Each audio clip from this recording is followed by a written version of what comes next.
This video is all about representing energy changes.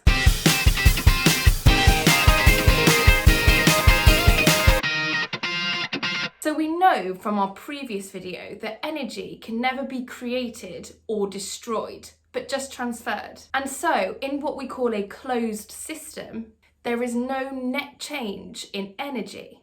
Let's take an example to see what we mean by that. Imagine a child going down a slide. When they are right at the top, they have a lot of energy in their gravitational potential energy store. Let's say that they start with 1,000 joules of gravitational potential energy.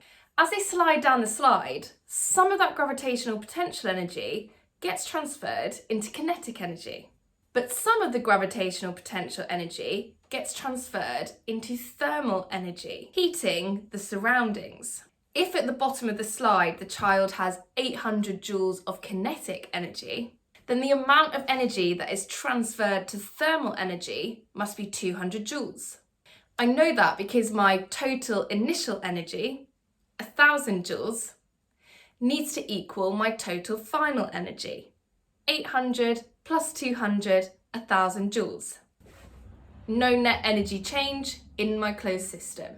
And here is the bit that I would absolutely dread. Time to draw this in a picture. Well, it's not really a picture, it's more of a diagram. In fact, it is a diagram, a Sankey diagram.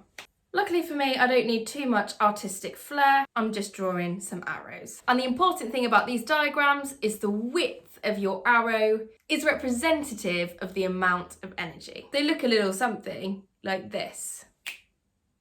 In my version of the diagram, I am going to draw an arrow. Each centimetre represents 200 joules. So my initial 1,000 joules of gravitational potential energy needs to be 5 centimetres thick. Then that energy got transferred into kinetic and thermal. There were 800 joules of kinetic energy. That arrowhead needs to be 4 centimetres thick. And there was 200 joules of thermal energy. That arrowhead needs to be 1 centimetre thick. Okay, and here's my finished diagram. I don't want to say it's a masterpiece, but... Okay, thank you for watching. If you found that helpful, please do like and subscribe. Make sure you check out the notes to see further examples of using Sankey diagrams.